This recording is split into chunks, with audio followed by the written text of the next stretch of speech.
The Infertility Economy, Who Profits from Childlessness? Welcome back. I'm Adeline, 11-time published author, and this is the Depopulation series. Are we the last biological humans? In this video, we're going to explore a less discussed, but no less important dimension of the global birth collapse. Not the science of infertility, not the ethics of artificial reproduction, but the money. Because wherever there's crisis, there's opportunity. And the business of infertility is booming. By 2030, the global in vitro fertilization, IVF, market alone is projected to exceed $42 billion. That number doesn't include adjacent sectors like egg freezing, sperm banking, embryo storage, fertility hormone treatments, surrogacy services, or reproductive genetic testing. Add those in, and you're looking at one of the most rapidly expanding segments of modern medicine. Reproduction, once a biological given, is now a multi-billion-dollar marketplace. This is what we mean when we talk about the infertility economy. It's an entire ecosystem built on the collapse of natural reproduction. And it's not just about solving infertility. It's about profiting from it, normalizing it, and in some cases, quietly incentivizing it. Let's begin with the medical-industrial complex. For decades, fertility clinics were seen as specialty providers, reserved for older women or couples facing clear medical challenges. Today, they're becoming part of the standard reproductive journey. In many cities, fertility clinics now advertise egg freezing as a rite of passage, targeting women as young as 25. The message is simple: delay motherhood, build your career, and freeze your future. There's no question that for many women, egg freezing provides real empowerment. But there's also no denying the business logic behind it. Clinics charge thousands per cycle, and most women require multiple rounds to bank a usable number of viable eggs. The medications, the storage fees, the monitoring, none of it is cheap, and none of it is guaranteed to work. And yet, demand continues to rise.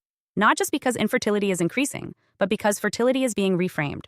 Not as something natural and abundant, but as something fragile and scarce. A ticking time bomb. Something you must preserve in a vault, like gold. This fear-based marketing plays directly into a culture that already prizes productivity over parenthood. And this is where corporate interests come in.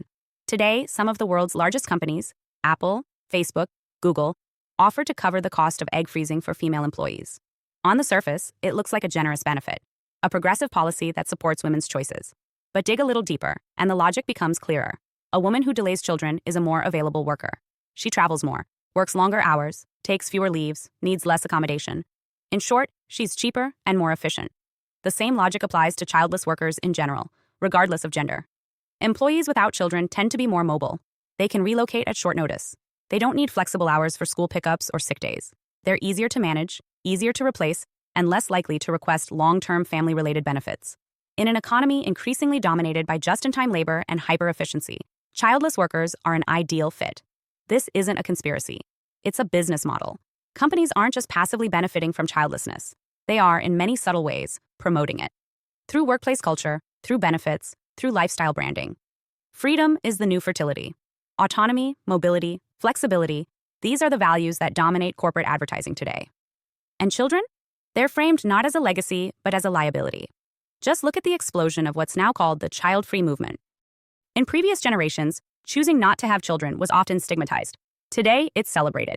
Instagram accounts, YouTube channels, and entire podcasts are dedicated to the joys of being child-free. Influencers showcase luxurious lifestyles, global travel, financial independence, all made possible, they say, by choosing not to reproduce. Some of this is genuine expression. Many people, for valid reasons, choose not to have children. But the way that choice is now being packaged, monetized, and promoted suggests something more systemic is at play. Childlessness is not just a personal decision. It's becoming a product, a brand identity, a lifestyle to be sold. This trend is especially visible in urban centers, where the cost of living, housing, and childcare are prohibitive. Instead of addressing those barriers to parenthood, society is offering a workaround. Don't have kids. Buy pets. Travel. Build a brand. In short, redefine success so that reproduction is no longer a part of it. And this shift is being aided by government policies, or more accurately, the lack thereof. In countries facing population decline, South Korea, Japan, Italy, the fertility crisis is undeniable. And yet, government responses often fall flat. Small cash bonuses for new babies, slogans about patriotism and duty. These token measures fail to address the deeper issue, that society is no longer built to support families. Housing is unaffordable. Wages are stagnant. Education is expensive. And work culture is relentless. So people delay children, or skip them entirely. And when they do, the infertility economy is there to catch them, to offer a technical fix for a cultural failure. Instead of asking why fertility is collapsing, we treat the collapse as a given, and build industries to profit from it. Instead of making it easier to become parents, we make it easier to outsource parenthood.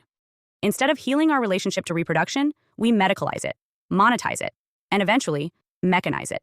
This model is profitable, but it's not sustainable. When fewer people reproduce, societies age. The ratio of working adults to retirees shrinks. Health systems strain, pension funds collapse, labor markets tighten, and automation, immigration, or reproductive outsourcing become stopgap solutions. But they don't restore what's been lost, the organic continuity of human life. The chain of generations born not from labs, but from love. It's worth asking, who benefits when natural reproduction collapses? Biotech companies, pharmaceutical firms, IVF clinics, cryobanks, corporations that prioritize profit margins over parenthood, governments that see families as economic units, not cultural foundations, and media outlets that frame fertility as regressive, while promoting hyper-individualism as liberation. And who loses? The future does. A society that forgets how to reproduce is a society that forgets how to renew itself. Children aren't just economic inputs, they're meaning bearers, carriers of memory, extensions of hope. Without them, civilization becomes static, aging, cynical, hollowed out. What's more, a population that no longer reproduces biologically is one step closer to being replaced technologically. Synthetic wombs, AI nannies, digitally engineered embryos. These aren't solutions to infertility, they're alternatives to humanity, which brings us back to the deeper theme of this series. Depopulation is not just a biological crisis, it's an existential one. When reproduction becomes optional, outsourced, and commercialized, we lose more than numbers. We lose identity, continuity, connection. We begin to ask not, how do we make life better for future generations? But, do we need future generations at all?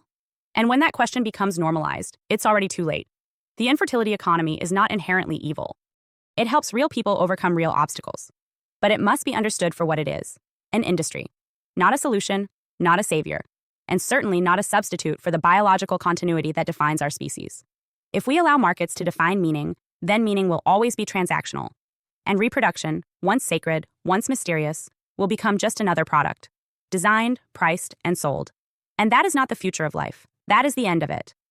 So as we move forward in this series, remember, this is not about blaming individuals who choose not to have children or who seek help through IVF.